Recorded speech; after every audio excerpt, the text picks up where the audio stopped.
नमस्कार बच्चों, कैसे हैं आप लोग। आशा करती हूँ कि आप सब लोग स्वस्थ होंगे और मैंने अपनी पिछली कक्षा में आपको जो गृह कार्य दिया था वो भी आपने पूरा कर लिया होगा। तो अब हम अपनी आज की कक्षा शुरू करते हैं। देखिए, आपको यहाँ पर क्या दिख रहा है? एक बॉक्स। ऐसा ही एक बॉक्स मेरे हाथ में भी है और इसमें मैंने कुछ स्टार लगाए हुए हैं। तो क्या हम इन्हें गिने कि ये कितने हैं? ठीक है, 1, 2 और 3। मेरे हाथ में जो बॉक्स है उसमें मैंने 3 स्टार लगाए हैं एक कॉलम में। तो अगर मुझे इनको यहाँ पर लिखना हो तो मैं किस प्रकार लिखूँगी? देखिए, 3 स्टार एक बार, अर्थात 3 गुणा 1 बराबर 3। अब अगर मैं दूसरा बॉक्स लूँ और उसमें बिल्कुल कैसे, बिल्कुल ऐसे जैसे कि आप मेरे हाथ में देख रहे हैं, इस बार भी मैंने 3-3 स्टार लगाए हैं, लेकिन 2 कॉलम में। देखिए, 1, 2, 3, 4, 5 और 6। 3 स्टार 2 बार। और अगर मुझे इनको लिखना पड़े तो मैं किस प्रकार लिखूंगी? देखिए, 3 स्टार 2 बार, अर्थात 3 गुणा 2 बराबर 6। इसके ठीक आगे अगर मैं बढ़ूं और मैं इन संख्याओं को अगर बढ़ा दूं तो देखिए इस बार क्या है, कॉलम फिर से मेरे हाथ में आ गए हैं और फिर से मैंने उनको 3-3 की संख्या में लगा दिया है। कितने कॉलम हैं? 3, 1, 2, 3। और कितने कितने स्टार हर कॉलम में लगे हुए हैं? 1, 2, 3। तो कुल मिलाकर ये कितने स्टार हुए? 9। बिल्कुल ठीक इस तरह से। और अगर मुझे ये लिखना हो तो मैं किस प्रकार लिखूंगी? आप बिल्कुल अच्छे से समझ गए हैं। 3 स्टार 3 बार, अर्थात 3 गुणा 3 बराबर 9। क्या हम आगे भी करके देखें? जी हाँ, बिल्कुल देख लेते हैं। तो देखिए, मेरे पास फिर से एक बॉक्स है जिसमें मैंने फिर से स्टार लगा दिए हैं और इस बार कितने स्टार लगाए हैं? 3-3 स्टार 4 बार, यानी कि 4 कॉलम में। तो इस बार कुल कितने स्टार हो गए? आइए गिनते हैं। 1, 2, 3, 4, 5, 6, 7, 8, 9, 10, 11 और 12। और इसको जब हम लिखेंगे तो ये हमें कुछ इस तरह से मिलेगा। 3 स्टार 4 बार, अर्थात 3 गुणा 4 बराबर 12। अब ध्यान से देखिए हमें क्या मिल रहा है। एक बार 3 मिला, फिर 6, फिर 9 और फिर 12। तो ये हमें किस तरह की संख्याएं प्राप्त हुई हैं? ये हमें एक तरीके से, हम पहाड़े पढ़ते हैं ना, 3, 3 दूनी 6, 3 तिया 9, 3 चौक 12, एक वो हुआ। और ठीक इसी तरीके से ये सब क्या हैं? 3 के अपवर्त्य हैं। जैसे ही हम गुणा आगे बढ़ाते जाते हैं तो हमें उस संख्या का अपवर्त्य मिलता जाता है। आइए अब हम इनको भी जान लेते हैं। देखिए, 7 का अगर मुझे पहला अपवर्त्य निकालना हो तो मैं क्या करूंगी? पहला अपवर्त्य निकालने के लिए 1 से गुणा कर दूंगी। तो हमें क्या मिलेगा? 7 गुणा 1 बराबर 7।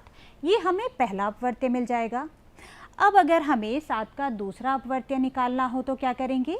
तो देखिए, 7 गुणा 2 बराबर 14। ये हमें दूसरा अपवर्त्य मिल जाएगा। और तीसरा अपवर्त्य अगर हमें निकालना है तो वो क्या होगा? 7 गुणा 3 बराबर 21। तो ये हो जाएगा हमारा 7 का तीसरा अपवर्त्य। तो देखिए, 7 के पहले 3 अपवर्त्य हमें क्या क्या मिल गए? 7, 14 और 21। ठीक है, चलो कुछ और अपवर्त्य हम निकाल के देखते हैं। अब हम निकालते हैं कि 12 के अपवर्त्य हमें कैसे प्राप्त होंगे। तो चलिए निकालते हैं। 12 का अगर मैं निकालूं पहला अपवर्त्य तो देखिए बच्चों कितना आएगा? हम 1 से गुणा कर देंगे। 12 गुणा 1 तो हमें क्या प्राप्त होगा? 12। अगर मैं चाहूँ कि मुझे एक और अपवर्त्य 12 का मिल जाए तो इसका अगला अपवर्त्य अगर हमें निकालना है तो इस बार हम किससे गुणा कर देंगे? 2 से। करके देखते हैं। 12 गुणा 2 तो हमें क्या प्राप्त हुआ? 24। ठीक है, ठीक इसी तरीके से अगर मुझे 12 का तीसरा अपवर्त्य निकालना हो तो मैं क्या करूँगी? इस बार 3 से गुणा कर दूँगी। जी हाँ, तो देखिए 12 गुणा 3 तो ये क्या आएगा? 36। ठीक है, अगर चौथा अपवर्त्य निकालना हो, जी हाँ, बिल्कुल ठीक इसी तरीके से हम गुणा करते हुए आगे बढ़ जाएंगे। तो हमने यहाँ पर देखा कि किसी संख्या के पहले, दूसरे, तीसरे जो भी अपवर्त्य हमें प्राप्त करने हों, उसमें हम क्रमशः उसी नंबर की गुणा करते हुए चले जाएंगे, तो हमें उसके अपवर्त्य मिलते चले जाएंगे। हमें चाहे जो भी अपवर्त्य जानना हो किसी भी संख्या का, तो हम उसमें उसकी गुणा कर देंगे। आइए अब आगे बढ़ते हैं और कुछ और अपवर्त्य निकाल कर देखते हैं। देखिए 4 का पहला अपवर्त्य है, तो 4 गुणा 1 बराबर कितना आएगा? 4। 4 गुणा 2, 4 का दूसरा अपवर्त्य है 8। 4 गुणा 3, 4 का तीसरा अपवर्त्य है 12। 4 गुणा 4, 16। 4 गुणा 5, 20। 4 गुणा 6, 24। ठीक है, इसको हम चाहें तो और आगे बढ़ा सकते हैं और हम 4 के जितने चाहें उतने अपवर्त्य प्राप्त कर सकते हैं। ठीक इसी प्रकार से अब हम 5 के अपवर्त्य जानेंगे। तो देखिए 5 गुणा 1 क्या आएगा बच्चों? 5। 5 गुणा 2 यानी कि 5 का दूसरा अपवर्त्य क्या मिलेगा? 10। 5 का तीसरा अपवर्त्य, तो इस बार हम क्या कर देंगे? 3 से गुणा कर देंगे, तो 5 तिया 15। 5 का चौथा अपवर्त्य करने के लिए क्या करना होगा? बहुत सही, चौथा अपवर्त्य ज्ञात करना है तो 4 से गुणा, पांचवा अपवर्त्य ज्ञात करना है तो 5 से गुणा। ठीक इसी तरीके से हम आगे बढ़ते जाएंगे। तो देखिए 5 गुणा 4, 20। 5 गुणा 5 क्या आएगा? 25, यानी कि 5 का पांचवा अपवर्त्य क्या मिलेगा? 25। 5 का छठा अपवर्त्य कितना होगा? अब मैं समझ पा रही हूँ कि आप मुझसे ज़्यादा जल्दी से अपनी कॉपी में ये कर पा रहे हैं। तो 5 गुणा 6, 30, अर्थात 5 6 30। तो देखिए हमने यहाँ पर क्या किया? हमने यहाँ पर 4 के अपवर्त्य निकाले। कैसे? कि जो भी अपवर्त्य हमें चाहिए था उसमें हम क्रम से गुणा करते हुए चले आए। ठीक इसी प्रकार हमने 5 के अपवर्त्य निकाले और वो भी कैसे? हम उनमें भी क्रम से गुणा करते हुए चले आए। लेकिन अगर हमें कोई कहे कि 8 का तीसरा बताइए, तीसरा अपवर्त्य क्या होगा? सोचिए सोचिए, क्या करेंगे आप लोग? फिर हम क्या करेंगे? हम 8 में 3 की गुणा कर देंगे और बहुत जल्दी से बता देंगे कि कितना हो जाएगा? 24। यही तो करेंगे ना? बिल्कुल सही। चलिए अब कुछ टेस्ट करते हैं, देखते हैं कि जो अभी तक हमने सीखा क्या हम उसमें पास हुए। टेस्ट करें? जी हाँ। तो देखिए क्या 3 का अपवर्त्य 12 है? पता लगाइए, क्या 3 का अपवर्त्य 12 है? तो ये पता करने के लिए देखिए कि क्या 3 में किसी अंक की गुणा करने पर 12 आता है? जी हाँ। कैसे आता है? 3 में हम अगर 4 की गुणा कर देते हैं तो हमें 12 प्राप्त हो जाता है। तो 3 चौक 12। तो अब हम यहाँ पर क्या कहेंगे कि 3 का अपवर्त्य 12 है। ठीक इसी प्रकार क्या 4 का अपवर्त्य 16 है? इसको भी हम चेक करेंगे। फिर से कैसे करेंगे? देखिए कि 4 में किसी अंक की गुणा करने पर क्या 16 प्राप्त होता है? है ना? तो देखिए अगर मैं 4 में 4 की गुणा कर दूं तो मुझे यहाँ पर क्या प्राप्त हुआ? 16। 4 चौक 16। तो हमने यहाँ पर देखा अपवर्त्य कैसे निकालते हैं। हमने फिर टेस्ट भी किया कि हम पता कैसे करेंगे कि ये उसका अपवर्त्य है या नहीं है। ये भी हमने बहुत अच्छे से जान लिया। तो अब हम कह सकते हैं कि किसी संख्या का अपवर्त्य उस संख्या को किसी भी संख्या से गुणा करने पर प्राप्त होता है। यही हम अब तक बार बार करते आ रहे हैं और बोलते आ रहे हैं कि अगर हम किसी भी संख्या में किसी भी संख्या से गुणा कर देंगे तो वो उन संख्याओं के अपवर्त्य होंगे, हमें उन संख्याओं के अपवर्त्य प्राप्त हो जाएंगे। अब तक हमने अपवर्त्य बहुत अच्छे से जान लिया। हमने पिछली कक्षा में भी सीखा था कि अपवर्त्य कैसे निकालते हैं। तो अब हम सीखेंगे समापवर्त्य के बारे में कि समापवर्त्य कैसे निकाला जाता है। तो देखिए यहाँ पर मैंने कुछ संख्याएं ली हैं जैसे कि 4, 4 के अपवर्त्य क्या क्या होते हैं? 4, 8, 12, 16, 20 और 24। ये 4 के अपवर्त्य मैंने यहाँ पर लिख दिए और ये आप जानते हैं कि हम अपवर्त्य कैसे निकालते हैं। इसके बाद मैंने 6 के अपवर्त्य लिए और 6 के अपवर्त्य क्या क्या हैं? 6, 12, 18, 24, 30 और 36। हम आगे भी इनको बढ़ा सकते हैं। ये आप बहुत अच्छे से जानते हैं कि क्रम से गुणा करते चले जाएंगे और अपवर्त्य हमें मिलते चले जाएंगे। तो हमने 4 के अपवर्त्य लिए और 6 के अपवर्त्य लिए और हमें अभी क्या ज्ञात करना है? समापवर्त्य। इसके लिए अब हम देखेंगे कि ये जो दो संख्याएं हमने ली हैं, देखिए 4 के अपवर्त्य लिए हैं और 6 के अपवर्त्य लिए हैं, तो ऐसी कौन सी संख्याएं हैं जो दोनों में कॉमन है? ठीक है, तो देखिए पहली संख्या क्या मिली हमें? 12। ये 4 के अपवर्त्यों में भी शामिल है और 6 के अपवर्त्यों में भी शामिल है। और दूसरी संख्या हमें क्या मिली है? जी हाँ, 24। देखिए यहाँ पर भी है, 4 के अपवर्त्यों में भी है और 6 के अपवर्त्यों में भी है, दोनों संख्याओं में शामिल है। तो ये क्या हुए? ये हुए हमारे 4 और 6 के समापवर्तीय। क्या क्या मिले? 12 और 24। ये और भी मिल सकते हैं। अगर हम इसको और आगे बढ़ा देंगे और हमें संख्याएं प्राप्त होंगी, हम 6 के अपवर्त्य को और आगे बढ़ा देंगे तो हमें और संख्याएं प्राप्त हो जाएंगी, फिर हमें अपवर्त्यों की संख्या और बढ़ जाएगी। तो देखा कि हम जो है समापवर्त्य कैसे निकालते हैं। अब 3 संख्याओं का करके देखते हैं। देखिए यहाँ पर हमने 3 के अपवर्त्य लिखे, क्या क्या हैं? 3, 6, 9, 12, 15, 18, 21, 24, 27 और 30। ये हमारे 3 के अपवर्त्य हैं। 4 के अपवर्त्य हम ले लेते हैं तो 4, 8, 12, 16, 20, 24, 28, 32 और 36। ये हमारे 4 के अपवर्त्य हुए। इसके बाद 6 के अपवर्त्य हम लेते हैं तो वो हमें क्या क्या लिए, क्या क्या हमें प्राप्त हुए हैं जो हमने निकाले हैं? तो 6, 12, 18, 24, 30, 36, 42 और 48। जैसा कि मैंने पहले भी कहा था कि ये हमारी संख्याएं और बढ़ भी सकती हैं अगर हम और ज़्यादा अपवर्त्य निकालेंगे तो अब हमारा अगला स्टेप क्या है जो अभी हमने ऊपर किया था? अब हम क्या करेंगे? ऐसी संख्या ढूंढेंगे जो इन तीनों में कॉमन होगी। ठीक है, जो इन तीनों में कॉमन होगी, अब हम वो संख्या ढूंढेंगे। तो देखिए ऐसी संख्या हमें क्या मिल रही है? 12। ठीक, इसकी अगली संख्या क्या मिल रही है? 24। हमें 12 मिला, 24 मिला, तो ये हमारे क्या हुए?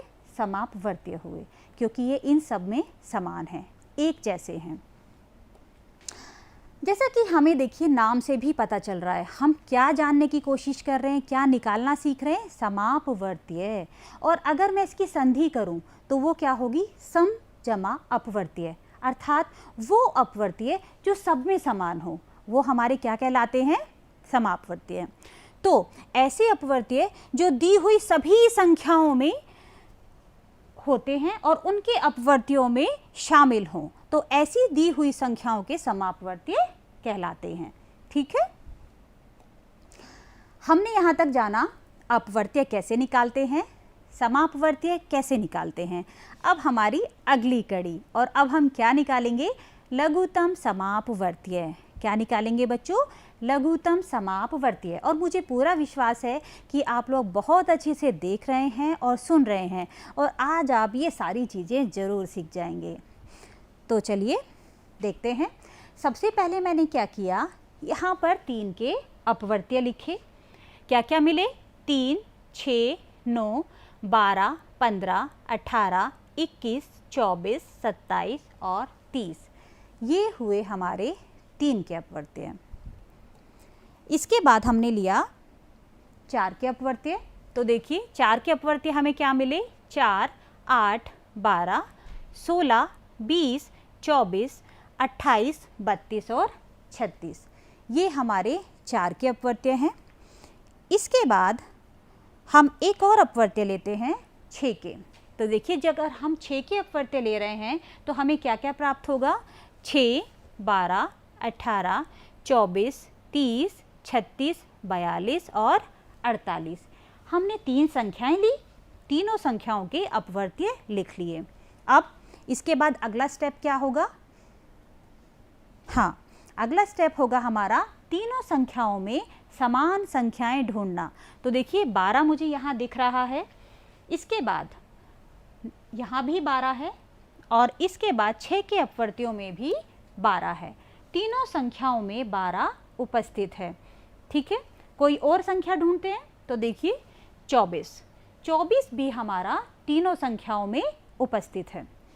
12 हुआ और 24 हुआ। तो यहाँ पर हमारे समापवर्तीय हमें क्या क्या मिल गए? समापवर्तीय हमें मिले 12 और 24। ये दो हमें हमारे समापवर्तीय मिले। और अभी हमें क्या निकालना है? लघुत्तम समापवर्तीय। तो लघुत्तम समापवर्तीय देखने के लिए दोनों संख्याओं में जो सबसे छोटी संख्या होती है, यानी कि दोनों समापवर्तियों में जो भी समापवर्तीय हमें मिले हैं उनमें जो सबसे छोटी संख्या होती है वही हमारा लघुत्तम समापवर्तीय होता है। तो जैसे यहाँ पर हमें मिला 12 और 24, तो यहाँ पर लघुत्तम समापवर्तीय क्या होगा? 12। ठीक है। तो दो या दो से अधिक संख्याओं का लघुत्तम समापवर्तीय वह सबसे छोटी संख्या होती है जो उन दोनों संख्याओं से पूरी विभाजित हो जाती है। तो यहाँ पर हमने जाना कि लघुत्तम समापवर्तीय हम कैसे निकालते हैं। कुछ और एग्जाम्पल करें? जी हाँ, करते हैं। हमने क्या किया? 3 के अपवर्तीय लिए और क्या क्या मिले? 3, 6, 9, 12, 15, 18। ठीक है, ये हो गए हमारे 3 के अपवर्तीय। इसके बाद हमने 6 के अपवर्तीय लिए। 6, 12, 18, 24, 30 और 36। ये हो गए हमारे अपवर्तीय। अब हम क्या करेंगे? दोनों में वो अंक ढूंढेंगे जो कॉमन हो। तो देखिए पहला अंक यहाँ पर क्या है? 6। 3 के अपवर्तियों में भी शामिल है और 6 के अपवर्तियों में भी शामिल है। इसके बाद जो दूसरा है वो है 12। 3 के अपवर्तियों में भी शामिल है और देखिए 6 के अपवर्तियों में भी शामिल है। मिला। इसके बाद आगे बढ़ें अगर तो हमें देखिए एक और मिल रहा है। क्या है? 18। यहाँ पर भी है और यहाँ पर भी है। तो यहाँ पर जो हमें समापवर्तीय मिले वो क्या क्या मिले? वो मिले हमें 6, 12 और 18। तो 3 और 6 के समान अपवर्तीय अर्थात समापवर्तीय क्या क्या मिले हमें? 6, 12 और 18। ठीक है, ये 3 मिले, 6, 12 और 18। हमने यहाँ पर देखा कि 3 और 6 के समापवर्तियों में जो सबसे छोटा समापवर्तीय है हमें मिले थे 6, 12 और 18। देखिए इन तीनों में जो सबसे छोटा समापवर्तीय था वो क्या था? वो था 6। ठीक है, तो जो इन दोनों संख्याओं का क्या होगा? लघुत्तम समापवर्तीय होगा। इसके अलावा और हम क्या कह सकते हैं कि 2 या 2 से अधिक संख्याओं का लघुत्तम समापवर्तीय दी हुई सभी संख्याओं का सबसे छोटा उभयनिष्ठ अपवर्तीय होता है। इस तरीके से हम लघुत्तम समापवर्तीय निकाल सकते हैं। आइए फिर से देखते हैं। देखिए हमने यहाँ पर क्या लिखा? 3 के अपवर्तीय लिए। क्या क्या है? 3, 6, 9, 12, 15, 18, 21 और 24। ये हमारे 3 के अपवर्तीय हैं। 6 के अपवर्तीय लिए। 6, 12, 18, 24, 30, 36 और 42। ये हमारे 6 के अपवर्तीय हो गए। और एक तीसरी संख्या ली 12, जिसमें हमने 12 के अपवर्तीय क्या क्या लिए? 12, 24, 36, 48, 60 और 72। ये हमने तीनों संख्याओं के अपवर्तीय लिख लिए। तो देखिए अब हमें क्या करना है? अब हमें करना है कि हम तीनों संख्याओं के कॉमन अपवर्तीय ढूंढें। तो देखिए 12 हमें मिल रहा है। इसके बाद हमें क्या मिल रहा है? 24। तो देखिए 24 हमें मिला, तीनों संख्याओं के अपवर्तियों में शामिल है। और ठीक इसी प्रकार अगर हम आगे बढ़ें तो हमें और भी कई सारे अपवर्तीय मिलेंगे। तो 3, 6 और 12 के समान अपवर्तीय हमें क्या क्या मिले? 12, 24 और आगे भी बहुत कुछ, जैसे जैसे हम बढ़ते चले जाएंगे। अब दो या दो से अधिक संख्याओं का लघुत्तम समापवर्तीय उनमें से किसी भी संख्या से कम नहीं होता, परंतु सबसे बड़ी संख्या के बराबर हो सकता है। यहाँ तक हमने बहुत सारे एग्जाम्पल लिए और सीखा कि अपवर्त्य हम कैसे निकालते हैं, उसके बाद समापवर्त्य कैसे निकालते हैं, और समापवर्त्य जब हमें मिल जाते हैं तो उसमें जो सबसे छोटी संख्या होती है उससे हम लघुत्तम कैसे प्राप्त कर लेते हैं। ये सब हमने यहाँ तक बहुत अच्छे से जान लिया है। आइए कुछ और रोचक चीज़ें जानते हैं। यहाँ पर हमने 4 के अपवर्त्य लिए। क्या क्या हैं? 4, 8, 12, 16, 20। ठीक है। अब हमने 5 के अपवर्त्य लिए। 5, 10, 15, 20 और 25। तो यहाँ पर जो हमारा कॉमन फैक्टर है, जो कॉमन हमें अपवर्त्य मिल रहा है, वो क्या है? 20, जो दोनों संख्याओं में है। एक तरीका तो ये हुआ अपवर्त्य निकालने का। यहाँ पर एक बात ध्यान देने योग्य है कि अगर हमारी संख्याएं इस तरह की हों कि वो सह अभाज्य संख्याएं हों। देखिए 4 और 5 दोनों किस प्रकार की संख्याएं हैं? सह अभाज्य संख्याएं। और इन संख्याओं के बारे में हम अपनी पिछली कक्षा में पढ़ चुके हैं, जो हमारा पिछला लेसन था। तो हम क्या करते हैं, तब हमें इस तरह से निकालने की आवश्यकता नहीं है, तब हम उनकी आपस में डायरेक्ट गुणा करेंगे और हमें हमारा जवाब मिल जाएगा। आइए करके देखते हैं। देखिए एक संख्या है 3 और एक संख्या है 5। तो या तो हम फिर से वही करें, पहले 3 के अपवर्त्य निकालें, फिर 5 के अपवर्त्य निकालें, फिर दोनों में कॉमन ढूंढें और देन आंसर दें। ठीक है। लेकिन हम यहाँ पर डायरेक्ट भी अपना आंसर दे सकते हैं। तो कितना होगा? 15। यानी कि इन दोनों संख्याओं का लघुत्तम समापवर्त्य कितना होगा? 15। ठीक है। इसके बाद एक संख्या है 4 और दूसरा है 5। तो यहाँ पर भी दोनों संख्याएं कैसी हैं? बताइए। दोनों संख्याएं सह अभाज्य संख्याएं हैं। तो यहाँ भी जो हमारा लघुत्तम समापवर्त्य होगा वो क्या होगा? डायरेक्ट गुणा करेंगे तो हमें मिल जाएगा 20। ठीक है। हमें अलग से कुछ भी करने की आवश्यकता नहीं है, लेकिन कंडीशन वही है कि हमारी दोनों संख्याएं कैसी होनी चाहिए? सह अभाज्य संख्याएं होनी चाहिए। तो यहाँ पर हमने देखा कि सह अभाज्य संख्याओं का लघुत्तम समापवर्त्य उनका गुणनफल होता है। आपने देखा और समझ भी लिया।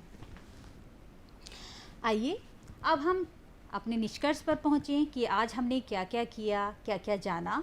तो ठीक है, देखिए सह अभाज्य संख्याओं का लघुत्तम समापवर्त्य उनका गुणनफल होता है।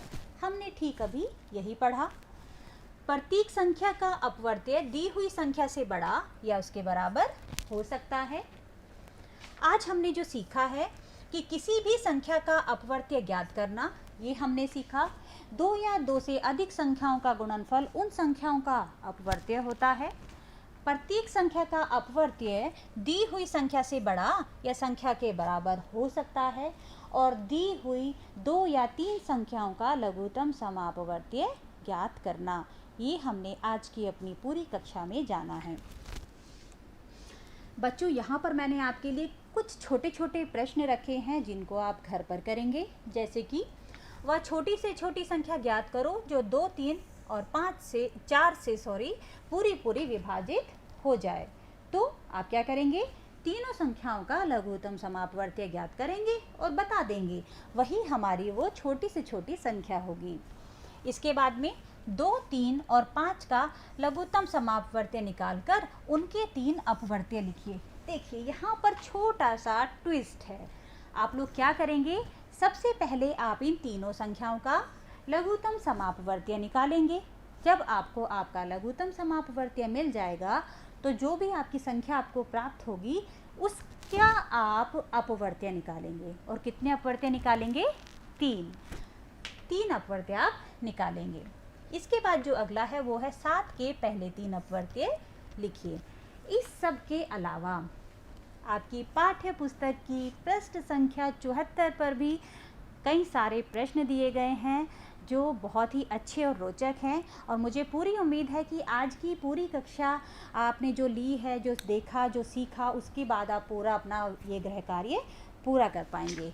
अगली कक्षा में हम फिर मिलेंगे। तब तक खुश रहिए, अच्छे से पढ़ाई करते रहिए। नमस्कार।